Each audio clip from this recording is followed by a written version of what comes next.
Hello friends, चलिए करते हैं स्टार्ट आज की अपनी इस क्लास को। आज हम लोग बिल्कुल एक नया टॉपिक लेके आए हैं जिसका नाम है elasticity and its application. Okay, तो इट मींस आपको यहां तो पढ़ना है बच्चों एक इलास्टिसिटी के बारे में और फिर उसकी एप्लीकेशन क्या है, उसका यूज क्या है उसके बारे में। सबसे पहले हमको ये तो पता हो कि इलास्टिसिटी का मतलब क्या होता है। देखो, इलास्टिसिटी का अगर मैं नॉर्मल मतलब बोलूं सिंपल शब्दों में, तो उसका बहुत ही सिंपल सा मतलब होता है। इलास्टिसिटी का बच्चों सिंपल सा मतलब होता है चेंज। इसका सिंपल सा मतलब होता है परिवर्तन। लेकिन अभी जब आप पढ़ोगे तो आपको उसमें बहुत सारी बातें और जानने को मिलेगी। ठीक है, मैं पहले आपको बता दूं, इलास्टिसिटी आपको यहां पे जो है दो तरीके से पढ़नी है। एक तो आप लोग पढ़ोगे इलास्टिसिटी ऑफ डिमांड के बारे में, जब आपका 2-3 क्लास में इलास्टिसिटी ऑफ डिमांड खत्म हो जाएगा, फिर हम लोग स्टार्ट करेंगे इलास्टिसिटी ऑफ सप्लाई के बारे में। तो आपने डिमांड और सप्लाई पहले पढ़ रखा है, अगर आपको याद हो, आपने अपने पिछले लेक्चर्स में डिमांड और सप्लाई को पढ़ा था। लेकिन अब आप जो है इलास्टिसिटी ऑफ डिमांड और इलास्टिसिटी ऑफ सप्लाई पढ़ोगे। बिल्कुल अलग टॉपिक है उससे, ठीक है, बिल्कुल नया टॉपिक है और हाँ, इंटरेस्टिंग टॉपिक है। आपको पढ़ने में इसको जो है मजा भी आने वाला है। तो पहले अपन लोग बात करेंगे meaning of elasticity of demand की, एंड आफ्टर दैट हम लोग बच्चों बात करेंगे meaning of elasticity of supply की। तो पहले अपन लोग जो है डिमांड के बारे में कवर करते हैं। अब ये इलास्टिसिटी का मतलब क्या होता है भैया, पहले ये बता दो। देखो, इसका अगर नॉर्मल शब्दों में, अगर नॉर्मल में मतलब बोलूं, इलास्टिसिटी का मतलब बच्चों मतलब होता है चेंज। लेकिन इलास्टिसिटी ऑफ डिमांड क्या है, तो देखो पहले जरा सुनो, फिर आपको समझ में सारा आएगा। एक बात बताओ, इससे पहले आप लोगों ने मुझसे पढ़ा था लॉ ऑफ डिमांड के बारे में कि लॉ ऑफ डिमांड क्या होता है। आपको मैंने डिमांड चैप्टर के अंदर पढ़ाया था कि जब किसी गुड्स के प्राइस बढ़ेंगे उसकी डिमांड कम होगी, और गुड्स के प्राइस कम होंगे उसकी डिमांड बढ़ेगी। तो आपने जो है थियोरेटिकली मुझसे एक बात पढ़ी थी जिसको अपन लोग लॉ ऑफ डिमांड बोलते थे कि भैया प्राइस बढ़ेंगे, अपन लोग डिमांड कम करेंगे, भैया प्राइस कम हो गए, अपन लोग डिमांड ज्यादा करेंगे। ये बात आप लोग पढ़ चुके हो। अल्टीमेटली क्या, यहां पे एक तरह का नेगेटिव रिलेशन है। अब मैं जरा आपसे पूछूं कि बेटा मान लो प्राइस 10 थे उस समय, बेटा डिमांड मान लो मेरी 50 थी। अब अगर प्राइस 10 से बढ़ के बेटा मान लो 13 हो गए, अब प्राइस बढ़े, बताओ डिमांड 50 से घटकर कितनी होगी। जरा बताओ, अगर प्राइस 10 से बढ़ के 13 हो जाए, डिमांड 50 से घटकर कितनी होगी। ये नहीं पता हमको, बस इतना पता है कि अगर प्राइस बढ़े हैं ना, तो हमको इतना पता है डिमांड घटेगी। अगर प्राइस 10 से बढ़ के 13 हुए है ना भैया, हमको इतना पता है कि डिमांड की जो वैल्यू आएगी वो 50 से कम ही आएगी, डिमांड घटेगी। बस इतना पता है हमको ना, ये नहीं पता कि डिमांड घटकर कितनी हो जाएगी। तो इसी चीज को समझाने के लिए जो टॉपिक आप लोग पढ़ रहे हो, इसी चीज को समझने के लिए जो हम कंसेप्ट पढ़ रहे हैं, बड़ा उसी का नाम है इलास्टिसिटी ऑफ डिमांड। ये चैप्टर, ये टॉपिक आपको बताएगा कि अगर प्राइस इतना बढ़ता है तो डिमांड कितनी कम होगी, और प्राइस इतना कम होता है तो डिमांड कितनी बढ़ेगी। ये चैप्टर में तो बहुत ही ज्यादा इंपॉर्टेंट है। देखो, इससे पहले वाले चैप्टर ने केवल और केवल डिमांड और प्राइस में रिलेशन बताया, ठीक है, वो एक केवल और केवल क्वालिटेटिव कंसेप्ट था। क्वालिटेटिव कंसेप्ट माने केवल डिमांड और प्राइस की क्वालिटी को बताया कि प्राइस बढ़ेगा डिमांड घटेगी, प्राइस घटेगा डिमांड बढ़ेगी। लेकिन जो इलास्टिसिटी ऑफ डिमांड है, ये एक क्वांटिटेटिव कंसेप्ट है, ठीक है, ये एक क्वांटिटेटिव कंसेप्ट है। Price elasticity of demand quantity में, मात्रा में आपको बताएगा कि प्राइस अगर 10 से बढ़ के 13 हुआ तो डिमांड 50 से घटकर कितनी होगी, ये बताएगा प्राइस, ये बताएगा आपको इलास्टिसिटी ऑफ डिमांड। ये चैप्टर है। देखो बेटा, जो लोग भी प्रोडक्शन करते हैं, जितनी बड़ी बड़ी कंपनी है, जितने बड़े बड़े फर्म्स है, जितने भी लोग प्रोडक्शन करते हैं, उनके लिए ये चैप्टर बेटा बहुत जरूरी है। क्यों जरूरी है? इसलिए जरूरी है कि जब भी कोई कंपनी अपने गुड्स के प्राइस को बढ़ाने का सोचेगी तो उसको ये बात सोचनी पड़ेगी कि अगर मैं अपने पेन का या अगर मैं अपने गुड्स के प्राइस को बढ़ाता हूं तो कंपनी को पता होना चाहिए कि मेरे प्राइस के बढ़ाने से मेरी डिमांड कितनी कम होगी। अगर कंपनी ये कैलकुलेट नहीं कर पाएगी कि अगर मैंने अपने पेन के प्राइस 10 से बढ़ाकर 12 कर दिए और मेरी डिमांड कितनी कम होगी, तो कंपनी को लॉस हो सकता है, क्या पता डिमांड काफी कम हो जाए। कंपनी ने पहले कैलकुलेट ही नहीं किया कि डिमांड मेरी कितनी कम होगी। तो चैप्टर बता रहा है ना कि अगर प्राइस 10 से बढ़ाकर 12 करने वाले हो तो आपकी डिमांड इतनी कम हो जाएगी। ये चैप्टर सिखा रहा है ना कि डिमांड कितनी कम होगी या डिमांड कितनी बढ़ेगी। तो बड़ी बड़ी फर्म्स को, बड़ी बड़ी कंपनीज को इस चैप्टर की नॉलेज होनी चाहिए कि अगर कोई भी कंपनी अपने प्राइस में चेंज करती है तो उसको पहले ही पता हो मेरा रिस्पांस क्या मिलने वाला है, मेरी डिमांड कितनी घटने वाली है या कितनी बढ़ने वाली है। अगर कंपनी को लगेगा कि अगर इतनी डिमांड घटेगी और कंपनी उस लॉस को झेल सकती है तो कंपनी प्राइस को बढ़ाएगी, और कंपनी को लगेगा कि नहीं डिमांड बहुत घट गई, ज्यादा लॉस हो जाएगा, हम इसको झेल नहीं सकते, तो कंपनी प्राइस नहीं बढ़ाएगी। तो चैप्टर बहुत ही ज्यादा इंपॉर्टेंट बन जाता है उस केस में जहां पर हमको नीड हो यह पता लगाने की कि आगे फ्यूचर में हमारे प्राइस के चेंज होने पे डिमांड में क्या रिस्पांस मिलने वाला है। ये बड़ी बड़ी कंपनीज के लिए, फर्म्स के लिए, प्रोडक्शन यूनिट्स के लिए ये चैप्टर बेटा बहुत जरूरी बन जाता है। ठीक है, जब आप किसी भी कंपनी में काम करोगे एज इकोनॉमिस्ट तो ये चैप्टर आपके लिए काफी हेल्पफुल होगा। ठीक है, ये चैप्टर आपको काफी हेल्प प्रोवाइड करेगा। ठीक है, तो यहां पे हमने क्या पढ़ता है, तो यहां पे हमने पढ़ा कि जो हमने डिमांड का डिस्कशन किया वो क्वालिटेटिव था, वो क्वांटिटेटिव नहीं था। लेकिन अब जो हमने पढ़ने वाले हैं वो पूरा का पूरा क्वांटिटेटिव कंसेप्ट पढ़ेंगे। इट मींस क्या, पूरी की पूरी नंबर्स की प्रॉपर बात करेंगे कि कितने डिमांड बढ़ेगी, कितनी डिमांड घटेगी। ठीक है, आगे बोलता है that is we discuss the direction in which, demand में हमने केवल डायरेक्शन के बारे में डिस्कस किया।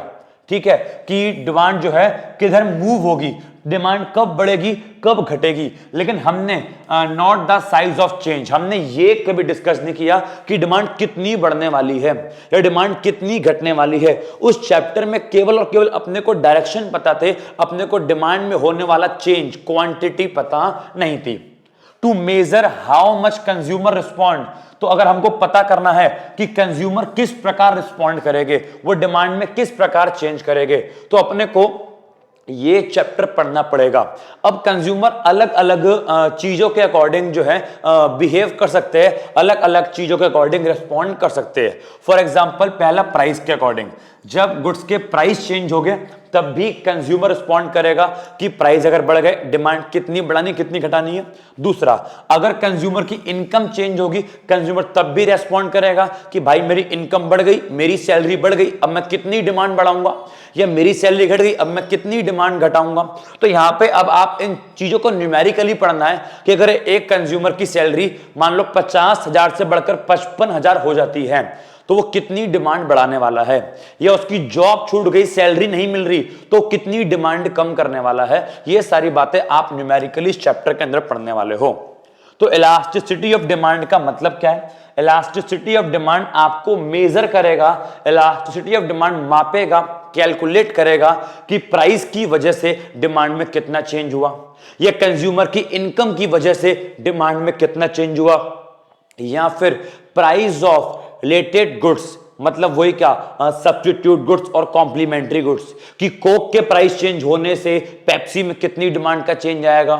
ठीक है, कार के प्राइस चेंज होने से पेट्रोल में कितनी डिमांड का चेंज आएगा। अल्टीमेटली अब इन सब चीजों को आपको न्यूमेरिकली पढ़ना है, इन सब चीजों को आपको नंबर्स के अंदर पढ़ना है। समझ में आ गया? अब तक तो आपने थ्योरेटिकली पढ़ा, बट नाउ अब आप इसको नंबर्स के अंदर पढ़ोगे कि एक्चुअल में हम कैलकुलेट कर पाएंगे चेंज कितना आने वाला है। तो वही तो बोलता है इलास्टिसिटी ऑफ डिमांड को मैं डिफाइन करूं तो इट इज द रेस्पॉन्सिवनेस और सेंसिटिवनेस। इट मींस क्या, कि ये बताता है कि कितना रिस्पॉन्स किया। ठीक है, सेंसिटिवनेस का मतलब होता है कि कितनी सेंसिटिविटी है, कितना चेंज है, कितना रिस्पॉन्स किया। किसमें? Response in the quantity demand of a good, कि किसी गुड की डिमांड में कितना चेंज होगा। अगर अगर अगर डिमांड के डिटरमिनेंट्स चेंज हो जाए, फॉर एग्जाम्पल अगर प्राइस में चेंज होगा तो डिमांड में कितना चेंज आएगा। अगर income of the consumer, consumer की इनकम में चेंज होगा तो डिमांड में कितना चेंज आएगा। या फिर प्राइस ऑफ रिलेटेड गुड्स, मतलब वही क्या, कॉम्प्लीमेंट्री गुड्स या सब्स्टिट्यूट गुड्स, अगर इनके प्राइस में चेंज होगा तो डिमांड में कितना चेंज आएगा। या अदर वेरिएबल्स, और भी बातें होती है कि अगर उनमें चेंज होगा तो डिमांड में कितना चेंज आएगा। तो डिमांड के डिटरमिनेंट्स की चेंज होने की वजह से, डिमांड के डिटरमिनेंट्स में चेंज आने की वजह से उस गुड्स की डिमांड में कितना चेंज आएगा, वो ये चैप्टर अपने को बताने वाला है कि अगर इंसान की इनकम बढ़ेगी तो डिमांड कितनी बढ़ाएगा, इंसान के अगर मान लो गुड्स के प्राइस बढ़ गए तो डिमांड कितनी घटाएगा, कोक के प्राइस में चेंज तो पेप्सी की डिमांड में कितना चेंज, ये सारी बातें आप इस चैप्टर के अंदर पढ़ने वाले हो। इट मींस इससे पहले वाला चैप्टर पूरा थ्योरेटिकल था, ये वाला चैप्टर उन्हीं चीज को प्रैक्टिकल लाइफ में अप्लाई करना सिखाएगा, ये वाला चैप्टर उन्हीं चीज को जो है नंबर्स में आपको जो है सिखाएगा, उन सब चीज को कैलकुलेट करना सिखाएगा। बड़ा बहुत ही इंटरेस्टिंग, बहुत ही मजेदार चैप्टर आपको होने वाला है। ठीक है, ओके, आगे बढ़ते हैं। Types of elasticity of demand.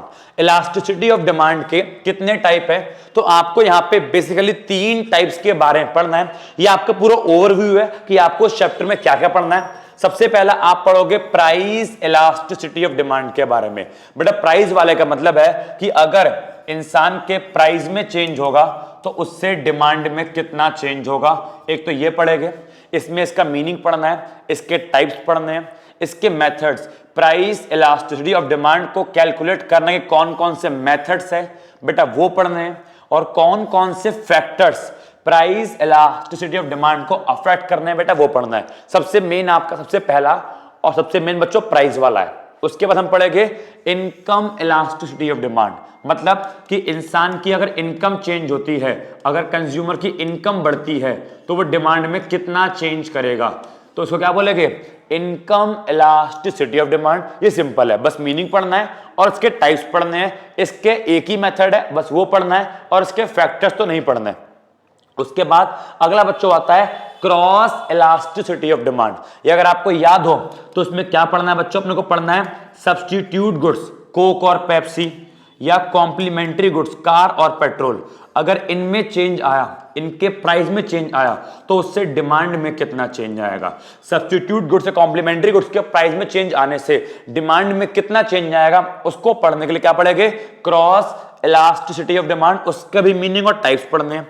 तो ये आपको ओवरव्यू है। एक तो बच्चों प्राइस वाला पढ़ना है, एक आपको फिर इनकम वाला पढ़ना है, एक बच्चे आपको फिर क्रॉस वाला पढ़ना है। होपफुली आपको मेरी बात समझ में आ रही है मैं क्या कहना चाह रहा हूं। मैं बता रहा हूं, मैं एक बार अगेन रिपीट कर रहा हूं, मैं ये कहना चाह रहा हूं कि अगर की डिमांड में प्राइस की वजह से भी चेंज होता है, डिमांड में इनकम की वजह से भी चेंज होता है, और डिमांड में सब्स्टिट्यूट गुड्स और कॉम्प्लीमेंट्री गुड्स की वजह से भी चेंज होता है। तो इन तीनों की वजह से कितना चेंज होगा, हाउ मच, यहां पे हमें कैलकुलेट करना है हाउ मच, कितना चेंज होगा, कितने परसेंट चेंज होगा। अगर डिमांड बढ़ेगी तो कितनी बढ़ेगी, अगर डिमांड घटेगी तो कितनी घटेगी। इसको कैलकुलेट करने के लिए अपने को 3 मेथड्स पढ़ने हैं, फिर आपका इलास्टिसिटी ऑफ डिमांड खत्म हो जाएगा, फिर सप्लाई की बात करेंगे। ठीक है, तो आज अपन लोग स्टार्ट करते हैं अपने पहले मेथड से, जिसका नाम बच्चों क्या है, प्राइस इलास्टिसिटी ऑफ डिमांड। अब प्लीज अब सीरियस होकर पढ़ लो और ध्यान से सुन लो ये भैया क्या कहना चाहता है।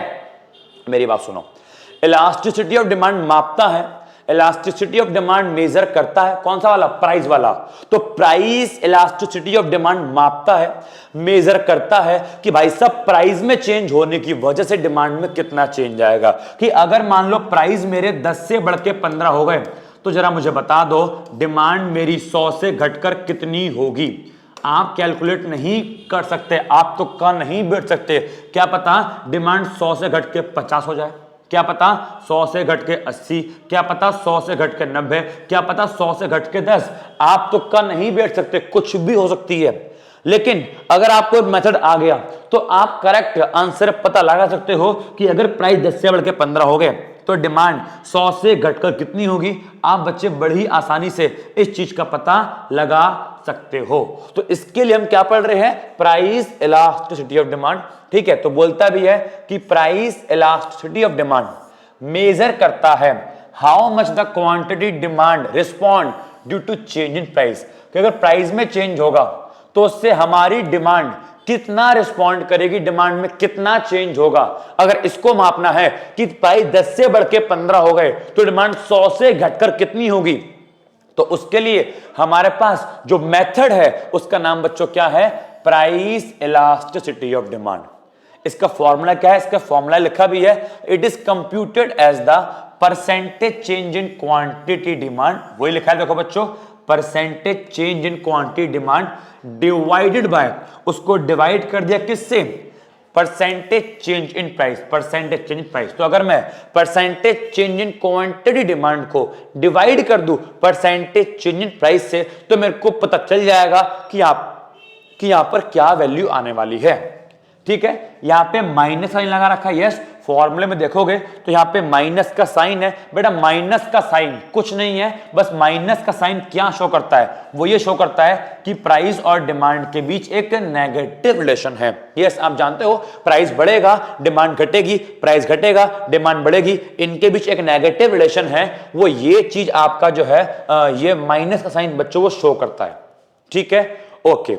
अब बच्चों बढ़ते हैं आगे। मैंने आपको पहले ही कहा था कि एक तो आपको सबसे पहले इसके अंदर इसका पढ़ना है मीनिंग, तो मीनिंग आप लोग पढ़ चुके हो। ठीक है, कि प्राइस इलास्टिसिटी ऑफ डिमांड का मतलब है कि प्राइस में चेंज होने की वजह से डिमांड में कितना चेंज हुआ, सिंपल। अब बच्चों इसके टाइप्स के ऊपर आते हैं। ठीक है, तो देखो प्राइस इलास्टिसिटी ऑफ डिमांड के जो टाइप्स है, इट मींस क्या, इलास्टिसिटी ऑफ डिमांड। ठीक है, इलास्टिसिटी ऑफ डिमांड बच्चों 5 टाइप की होती है। अभी आप बोलोगे भैया ये कैलकुलेट करना सिखाओ ना, बेटा इस पे भी आऊंगा, लेकिन पहले अपना बेस तो करो क्लियर, पहले अपना हौले हौले बेस करो क्लियर। अभी अपन लोग पढ़ते हैं कि प्राइस इलास्टिसिटी ऑफ डिमांड कितने टाइप की होती है। तो बेटा ये 5 टाइप की होती है। इसमें 5 टाइप होते हैं, आप उनको 5 डिग्रीज भी बोल सकते हो। क्या, एक तो बच्चों होता है ईडी इज इक्वल टू 1, एक ED more than 1, ED less than 1, ED is equal to 0 और ED is equal to infinite. इन सब का मतलब क्या है मैं आपको चलो अब हौले हौले बताता हूं। चलो, सबसे पहला case ED is equal to 1। ED का फॉर्मूला क्या है, आप इसे ईपी बोल लो, ये ईडी बात एक है। एक बात बताओ, ईडी का फॉर्मूला क्या है, ईडी का फॉर्मूला है माइनस, माइनस साइन को आप लोग फिलहाल इग्नोर मारो, क्यों, बिकॉज माइनस साइन केवल और केवल प्राइस और डिमांड के बीच नेगेटिव रिलेशन शो करता है, इसका और कोई मतलब नहीं है। तो माइनस साइन को अभी आप इग्नोर मारो। एक बात बताओ, ED is equal to 1, elasticity 1 कब आएगी, इलास्टिसिटी 1 कब आएगी, इट मींस ये चीज मेरी 1 कब आएगी, इस फॉर्मूले में ऐसा क्या पुट करूं कि ये मेरा 1 आ जाए। तो एक बात बताओ, अगर मैं चाहता हूं ये मेरा 1 आए, तो अगर ऊपर भी बेटा मान लो लिखा मैंने 20% और बेटा नीचे भी लिखा मान लो मैंने 20%, मतलब ऊपर भी सेम और नीचे भी सेम, अगर मैं ऊपर और नीचे बेटा वैल्यू सेम सेम ले लूं तो 1 आएगा। अगर ऊपर 10 नीचे 10 तो भी 1 आएगा, ऊपर 50 नीचे 50 तो भी 1 आएगा। इट मींस अगर ईडी इज इक्वल टू 1 लेना है तो ऊपर नीचे वाली वैल्यू सेम होनी चाहिए। अब एक बात बताओ, ऊपर क्या आता है डिमांड और नीचे क्या आता है प्राइस। इट मींस क्या, अगर परसेंटेज चेंज इन डिमांड 20% हो और परसेंटेज चेंज इन प्राइस भी क्या हो 20% हो, या ऊपर 10 नीचे 10 या ऊपर 50 नीचे, अल्टीमेटली मैं कहना चाहता हूं जितना परसेंटेज चेंज ऊपर हो अगर उतना ही परसेंटेज चेंज नीचे हो, तो बताओ इस फॉर्मूले से आंसर 1 आएगा कि नहीं आएगा। यस, इतनी मैथ तो आपको आती है, इतनी मैथ तो आपको आती है। अगर ऊपर वाली वैल्यू सेम और नीचे वाली वैल्यू सेम हो तो उसका आंसर 1 आएगा। तो मैं ऐसा बोल सकता हूं कि ईडी इज इक्वल टू 1 बच्चों तब होता है जब percentage change in quantity demand बराबर हो किसके, परसेंटेज चेंज इन प्राइस के, कि जितना परसेंटेज डिमांड में चेंज हुआ अगर उतना परसेंट चेंज प्राइस में हो जाए, दोनों में होने वाला अगर परसेंटेज चेंज बराबर हो तो ईडी इज इक्वल टू 1 आ जाएगा। ऊपर भी 20% नीचे भी 20%, ईडी इज इक्वल टू 1 आ जाएगा। ठीक है, अब देखो इसका डायग्राम कैसे बनेगा। इलास्टिसिटी अगर 1 आती है तो बच्चे इसका डायग्राम कैसे बनेगा। बेटा मान लो ओपी इज द प्राइस, ठीक है, ओपी इज द प्राइस और इस केस में बच्चों ओक्यू इज द क्वांटिटी। ठीक है, ओपी मेरे प्राइस है और बच्चों ओक्यू मेरी क्या है, क्वांटिटी है। ठीक, चलो इनसे बेटा मान लो ये एक पॉइंट आ गया। ठीक है, अब मेरी बात सुनो, जितना परसेंटेज चेंज प्राइस में उतना परसेंटेज चेंज, बेटा मान लो प्राइस बढ़ गए, ओपी थे पहले, मान लो जब प्राइस ओपी थे डिमांड क्या थी ओक्यू, अब बेटा प्राइस बढ़ गए, बेटा प्राइस मान लो ओपी से बढ़ के हो गए OP1। अब बताओ बच्चों, अगर मान लो प्राइस बढ़े गए, फिर एक काम करते हैं, मैंने माना कि इस ओपी पर जो मेरी डिमांड है वो इतनी है, मान लो यहां तक है ओ क्यू तक, ठीक है। इस ओपी पर डिमांड कितनी है बच्चे मेरी ओ क्यू। अब मेरी बात सुनो जरा, तो जब प्राइस क्या है मेरे ओपी, बच्चे डिमांड कितनी है मेरी ओ क्यू, प्राइस मेरे ओपी डिमांड मेरी ओ क्यू, पॉइंट आ गया। अब मान लो प्राइस बढ़े, अब जब बच्चे प्राइस बढ़ेगी डिमांड घटेगी, अगर प्राइस बढ़ेगी डिमांड घटेगी, लेकिन मेरी एक बात जरा सुनना बहुत ध्यान से, ईडी इज इक्वल टू 1 वाले केस में क्या होता है, ईडी इज इक्वल टू 1 वाले केस में क्या होता है, जितना प्राइस में चेंज आया मान लो 20%, बट उतना ही चेंज कितना आएगा डिमांड में 20%। इट मींस अगर प्राइस इतने बढ़े, अगर प्राइस इतने बढ़े, इतना गैप है, तो डिमांड का गैप भी इतना रखूंगा, बिकॉज जितना चेंज प्राइस में हुआ उतना ही चेंज मेरी डिमांड में हुआ, जितना चेंज प्राइस में हुआ उतना ही चेंज बेटा किस में होगा, डिमांड में। तो अगर प्राइस मेरे बढ़ते हैं 20% से, तो भैया डिमांड के अंदर चेंज भी 20% ही आएगा। तो मैं गैप रखूंगा सेम कि अगर प्राइस मेरे इतने बढ़े तो मैं मानूंगा डिमांड भी इतनी ही मेरी घटेगी, तो यहां पे ये और उतना ही गैप मैं सेम लूंगा यहां पे। तो ये वाला गैप और ये वाला गैप, ये अगर मैं सेम यहां पे लूं तो लगभग बेटा इतना गैप आएगा। इट मींस क्या, इतने प्राइस अगर बढ़ेंगे तो उतनी ही डिमांड भी घटेगी, उतनी ही बच्चों डिमांड भी घटेगी। अब मैं इस वाले पॉइंट को और इस वाली क्वांटिटी को, बिकॉज प्राइस बढ़े डिमांड घटी, अगर मैं इनको मिलाऊं, अगर मैं इनको मिलाऊं तो मेरे सामने बच्चों ये वाला पॉइंट आ जाएगा, मेरे सामने ये वाला पॉइंट आ जाएगा। और जब मैं इन दोनों पॉइंट को मिलाऊंगा तो ये बनेगा एक डिमांड कर्व, ठीक है। जब मैं इन दोनों पॉइंट्स को मिलाऊंगा तो मेरे सामने ये बच्चों क्या बनेगा, ये बनेगा D is the demand curve, जो क्या है, जो शो करता है ईडी बराबर 1। बिकॉज इसके जितना डिमांड में चेंज हुआ, जितना चेंज बच्चों प्राइस में, जितना गैप बढ़ा प्राइस का, उतना ही डिमांड का गैप घटा, दोनों का चेंज सेम है। इट मींस अगर प्राइस मेरे बेटा मान लो 20% बढ़े तो बच्चे डिमांड भी मेरी 20% घटी, तो ईडी इक्वल टू 1 आएगा और इन पॉइंट्स को मिलाकर जो कर्व बनेगा बेटा वो होगा ईडी बराबर 1।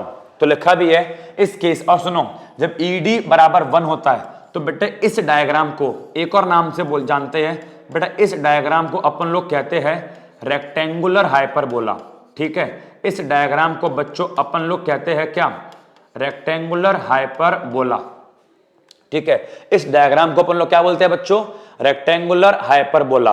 रेक्टेंगुलर हाइपरबोला क्या होता है सुन लो, रेक्टेंगुलर हाइपरबोला बच्चों ऐसा कर्व होता है, रेक्टेंगुलर हाइपरबोला एक ऐसा कर्व होता है जिस कर्व के नीचे बनने वाले सभी रेक्टेंगल्स का एरिया सेम आएगा।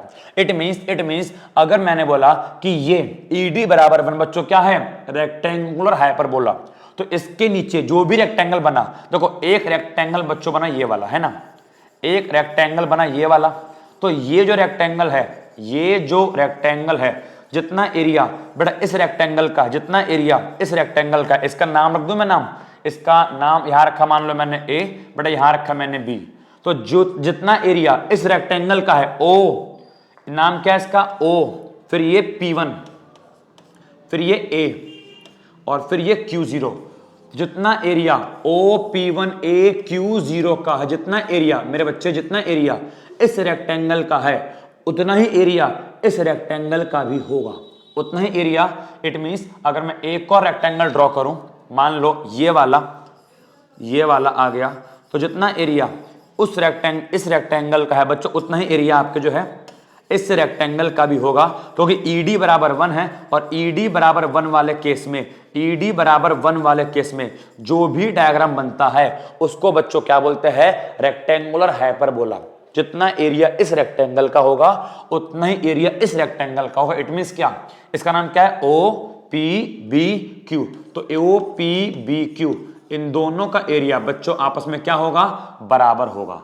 तो ये था आपका पहला केस ईडी बराबर 1, ये था आपका पहला केस ईडी बराबर 1। तो बोलता है इस केस में डिमांड कर्व होता है रेक्टेंगुलर हाइपरबोला, और वो बोलता भी है कि रेक्टेंगुलर हाइपरबोला एक ऐसा कर्व है जिसके नीचे जो भी रेक्टेंगल बनते हैं उनका टोटल एरिया क्या होता है बच्चों, सेम।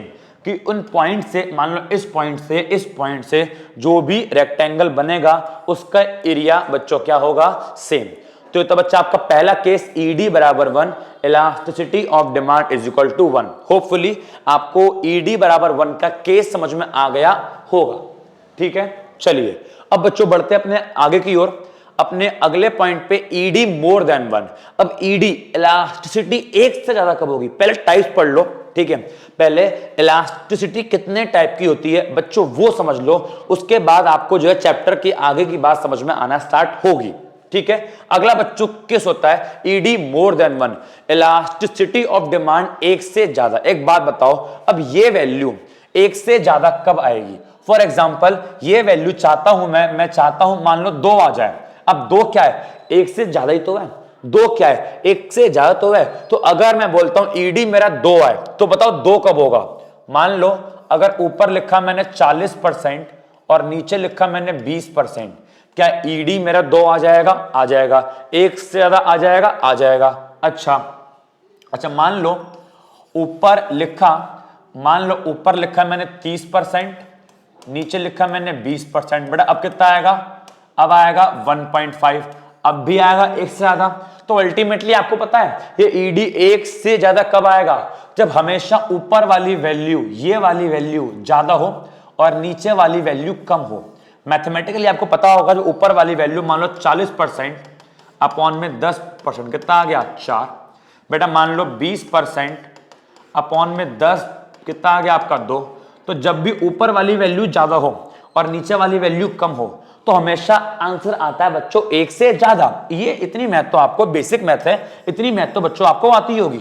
और देखो अगर आप इकोनॉमिक्स के स्टूडेंट हो तो आपको इतनी मैथ क्या, इससे भी अच्छी मैथ आपको आनी चाहिए। अगर आप इकोनॉमिक्स के स्टूडेंट्स हो तो आपको और अच्छी मैथ आनी चाहिए। वो तो मैं जो है सबको साथ लेकर चलता हूं, तो हर एक बात बेसिक आपको बताता हूं ताकि ऐसा किसी को ना लगे कि ये बात हमारे लेवल के ऊपर से जा रही है, ये बात हमें पल्ले नहीं पड़ रही। मैं बिल्कुल बेसिक से स्टार्ट करता हूं ताकि हर एक बच्चे को वो बात समझ में आ जाए। चलो, तो अल्टीमेटली ईडी अगर एक से ज्यादा हम चाहते हैं तो ऊपर वाली वैल्यू ज्यादा हो और नीचे वाली वैल्यू कम हो। अब ऊपर क्या होता है? डिमांड। इट मींस अगर परसेंटेज चेंज, इस ट्रायंगल को बच्चों बोलते हैं डेल्टा, और डेल्टा का मतलब क्या होता है? चेंज। तो अगर परसेंटेज चेंज इन डिमांड ज्यादा हो, किससे? परसेंटेज चेंज इन प्राइस से, है ना। अगर परसेंटेज चेंज इन डिमांड क्या हो? ज्यादा, किससे? परसेंटेज चेंज इन प्राइस से। कि डिमांड में चेंज ज्यादा 30%, प्राइस में चेंज कम 20%, तो ईडी क्या आएगा मेरा? एक से ज्यादा। तो वही तो लिखा है कि जब percentage change in demand more than ज्यादा हो परसेंटेज चेंज इन प्राइस से, तो ईडी आएगा आपका एक से ज्यादा। अब आओ इसके भी डायग्राम को अपन लोग एक बार समझते हैं। बेटा मान लो प्राइस अपने ओपी है और यहां पे डिमांड अपनी ओक्यू है, ठीक है बच्चों। तो प्राइस है ओपी और डिमांड बच्चों मान लो ओक्यू है, और यहां पे हमारा पॉइंट आ गया। अब भाई मान लो प्राइस बढ़े, ठीक है, प्राइस बढ़कर हो गए OP1। अब जब प्राइस बढ़ेगे डिमांड तो घटेगी, लेकिन इस बार क्या हो रहा है? जो प्राइस बढ़े और जो प्राइस बढ़े और जो डिमांड घटी, डिमांड में चेंज इस बार ज्यादा है। तो अगर प्राइस इतने बढ़े तो डिमांड घटेगी, लेकिन इस बार जो गैप होगा वो बराबर नहीं होगा। इस बार डिमांड में चेंज ज्यादा है तो डिमांड वाला गैप होगा ज्यादा। प्राइस का गैप इतना होगा लेकिन डिमांड का गैप इससे थोड़ा ज्यादा होगा। वो इसलिए होगा बिकॉज इस बार डिमांड में चेंज है ज्यादा। लिखा है ना, when percentage change in demand is more than, तो इस बार डिमांड में चेंज अगर ज्यादा है तो मान लो इस बार ऐसा होगा। ये लो जी, ये जो है इस बार देखो आपको डायग्राम में दिख रहा होगा कि डिमांड वाला गैप ज्यादा है, ये वाला गैप ज्यादा है, जबकि ये वाला गैप थोड़ा उससे कम है। अब इस वाले पॉइंट को और इस वाले पॉइंट को आप लोग जब मिलाओगे, ठीक है, या मान लो मैंने गैप थोड़ा और ले लिया अंदर ताकि और अच्छे से क्लियर हो, ठीक है, लो जी लो, इस बार थोड़ा मैंने गैप ले लिया और अंदर, ये लो। अब आपको साफ साफ दिख रहा है कि भाई साहब डिमांड वाला गैप ज्यादा है, कि डिमांड में चेंज हुआ है ज्यादा, इतना सारा कि इतनी डिमांड कम हो गई, लेकिन जबकि प्राइस केवल इतने से बढ़े, तो इट मीन डिमांड में चेंज ज्यादा, प्राइस में चेंज कम। अब इस वाले केस में अगर आप जो है इन पॉइंट्स को मिलाओगे तो ये और इनको मिला के बच्चों मान लो ये पॉइंट आया। अब आप इन दोनों पॉइंट्स को ज्वाइन करके अगर डिमांड कर्व बनाते हो तो ये बन गया आपका DD is the demand curve. अब आप देखोगे ये जो आपका डिमांड कर्व बना है ये थोड़ा बच्चों पहले से अजीब बना है। पहले डिमांड कर्व आपका नॉर्मल गया था, लेकिन देखो इस बार जो डिमांड कर्व आपका थोड़ा फ्लैट गया है। थोड़ा फ्लैट गया है, थोड़ा लेट सा गया है, थोड़ा फ्लैट गया है। अच्छा एक बात और, यहां पे इसको मैं रेक्टेंगुलर हाइपरबोला नहीं बोलूंगा। अब इस बार जो रेक्टेंगल्स बने इनका एरिया सेम नहीं होगा, वो बस ईडी बराबर बच्चे 1 वाले केस में होता है, ठीक है। इस बार इनका एरिया जो है बच्चों सेम नहीं होगा, ठीक है। ओके, अब जरा सुनो, तो ये हमारा क्या बन गया, डिमांड कर्व डीडी बन गया, जो कि देखा जाए तो ये शो करता है ईडी मोर देन 1। और बच्चों ये थोड़ा बना है फ्लैटर। फ्लैटर मतलब क्या होता है, जब कर्व थोड़ा ऐसे बने तो फ्लैटर और ऐसे बने तो स्टीपर। ये थोड़ा लेटा हुआ बना है तो उसको बोलूंगा फ्लैटर। अगर थोड़ा खड़ा बनता ऐसे, थोड़ा ऐसे बनता ऐसे, तो उसको बोलता स्टीपर, लेकिन वो आगे आएगा। फिलहाल ये क्या बना है आपका, फ्लैटर। और ईडी का यहां पे मोर देन 1, तो ऐसे डायग्राम, तो ईडी मोर देन 1 का डिमांड कर्व बच्चों बनेगा ऐसे, जहां पर डिमांड में चेंज है ज्यादा और प्राइस में चेंज है कम। बेटे बेसिक बातें आपको बता रहा हूं, अगर आपको अच्छे से अपने जो है अपने इस सब्जेक्ट को पढ़ना है, अगर आपको आगे आने वाले चैप्टर्स अच्छे से पढ़ना है, अगर आपको इकोनॉमिक्स में बनाना है कैरियर, अच्छे से पढ़ना है, तो बेटा इलास्टिसिटीज के कंसेप्ट आपको एकदम अच्छे से आना चाहिए, ठीक है। जैसे जैसे क्लास बढ़ेगी, डोंट वरी, इलास्टिसिटीज के सारे कंसेप्ट एकदम क्लियर कर दूंगा। इलास्टिसिटी नाम के टॉपिक से बच्चे डरते हैं कि पता नहीं ये कौन सी बला है। डोंट वरी, आप जैसे मैं पढ़ा रहा हूं बस वैसे फॉलो करो, जितना मैं पढ़ा हूं बस उतना फॉलो करो, आपके लिए सफिशिएंट है, कोई दिक्कत आपको नहीं आने वाली, ठीक है। अब मेरी बात सुनो, तो जब ईडी मोर देन 1 हो, थोड़ा कर्व बने फ्लैटर, तो इस प्रकार के डिमांड कर्व को अपन लोग बच्चों बोलते हैं, इस प्रकार के डिमांड कर्व को बच्चों अपन लोग बोलते हैं इलास्टिक डिमांड। क्या बोलते हैं, इलास्टिक डिमांड कर्व या फिर मोर इलास्टिक डिमांड। तो इस प्रकार के डिमांड कर्व को मैं क्या बोलूंगा, इलास्टिक डिमांड। इलास्टिक डिमांड कब होती है, जब ईडी क्या हो, 1 से ज्यादा। जब ईडी हो 1 से ज्यादा तो बच्चों उसको क्या बोलते हैं, इलास्टिक डिमांड, ठीक है। और इस केस में डिमांड कर्व बनता है फ्लैटर। और सुनो, जब ईडी हो 1 के बराबर तो उसे क्या बोलते हैं, यूनिटरी इलास्टिक। उसे क्या बोलते हैं, इसका नाम लिख लो आप चाहो तो, यूनिटरी इलास्टिक। जब ईडी बराबर 1 हो तो उसका नाम क्या बोलते हैं, यूनिटरी इलास्टिक। और जब ईडी हो 1 से ज्यादा उसे क्या बोलते हैं, उसे बोलते हैं इलास्टिक डिमांड। क्या बोलते हैं, इलास्टिक डिमांड या फिर मोर इलास्टिक डिमांड, ठीक है। ये सारे के सारे नाम मैं आपको यहां पे लिखवा दूं किसको क्या बोलते हैं। चलो, तो 2 केस क्लियर है, जब ईडी बराबर 1 हो और जब बेटा ईडी हो 1 से ज्यादा। अब आते अपने थर्ड केस पे, जब ईडी लेस देन 1 हो। अब थोड़ा दिमाग लगाओ और भाई साहब मुझे जरा बता दो, ये वाली वैल्यू 1 से कम कब आएगी। अब आप सिंपल समझ चुके मेरी बातों को। अगर ऊपर वाली वैल्यू बच्चों मान लो कम है और नीचे वाली वैल्यू बेटा मान लो ज्यादा है, ऊपर लिखा 10%, नीचे लिखा 20%, आंसर आया 0.5, जो कि 1 से कम है।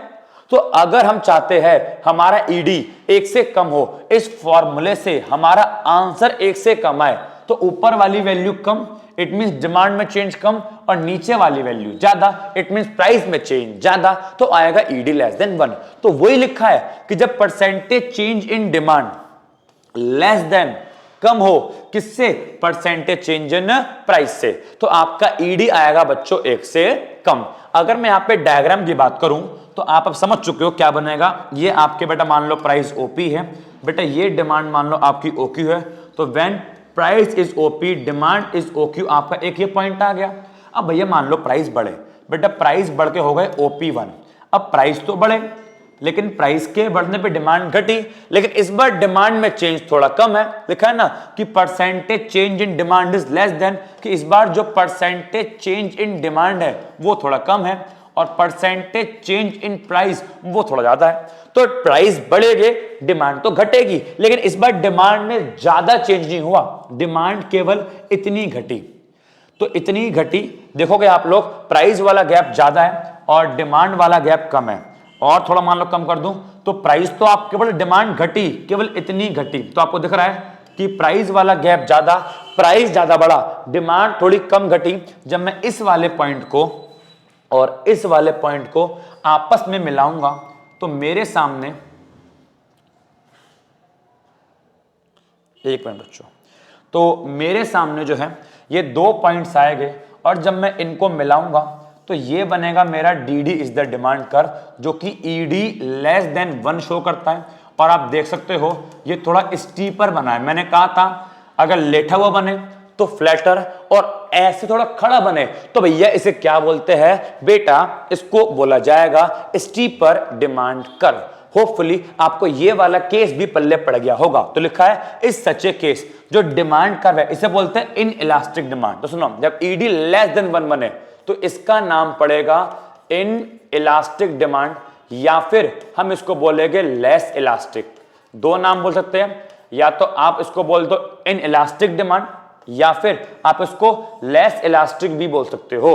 और जो डिमांड कर बच्चों बनेगा वो कैसे बनेगा आपका, वो एकदम स्टीपर बनेगा आपका। बताओ, ये तीसरा केस क्लियर है, इलास्टिसिटी का तीसरा टाइप क्लियर है। एक होता है ईडी इज इक्वल टू 1, एक होता है ईडी मोर देन 1, एक होता है ईडी लेस देन 1। ये तीन हम लोगों ने पढ़ लिए। चलिए, होपफुली डायग्राम भी आपको क्लियर हो चुका है। ओके, आगे आ जाओ। अगला बच्चों होता है ईडी बराबर 0।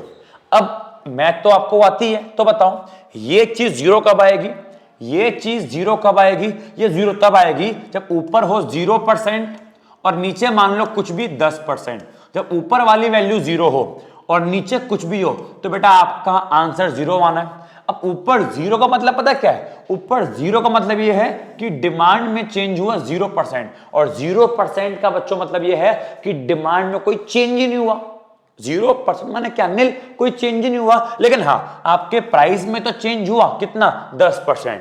तो जब no change in demand, demand में कोई चेंज ही ना हो लेकिन चेंज इन प्राइस, प्राइस तो चेंज हो रहे हैं, तो ऐसे वाले केस में बच्चों होता है ईडी बराबर 0 और इसका नाम दिया गया है। इसको बच्चों बोलते हैं परफेक्टली इन इलास्टिक डिमांड।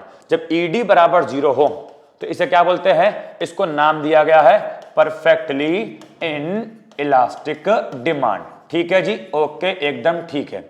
अब डायग्राम मान लो कैसे बनेगा, सुनना बात को बेटा बहुत ध्यान से। मान लो प्राइस है आपके ओपी, ठीक है, प्राइस है बच्चों आपके ओपी और डिमांड है बेटा मान लो आपकी ओक्यू। तो ओपी प्राइस, डिमांड आपकी ओक्यू, ये वाला पॉइंट आ गया। अब भैया मान लो प्राइस ओपी से बढ़ के ओपी 1 हो गए, प्राइस तो बढ़ गए, लेकिन क्या ईडी बराबर 0 वाले केस में डिमांड में चेंज आया? नहीं। ईडी बराबर 0 कब आएगा, जब डिमांड में चेंज क्या हो, 0%। 0% का मतलब डिमांड में कोई चेंज नहीं है। इट मींस क्या, प्राइस तो बढ़े लेकिन डिमांड पहले भी ओक्यू थी, अब भी ओक्यू रहेगी, डिमांड घटेगी नहीं, क्योंकि इस बार क्या हो रहा है, no change in demand. It means क्या, इस OP1 पर भी डिमांड हमारी ओक्यू रहेगी। तो अब OP1 को मैं इसी पॉइंट से मिलाऊंगा, तो इस पर भी डिमांड क्या रहेगी हमारी, ये।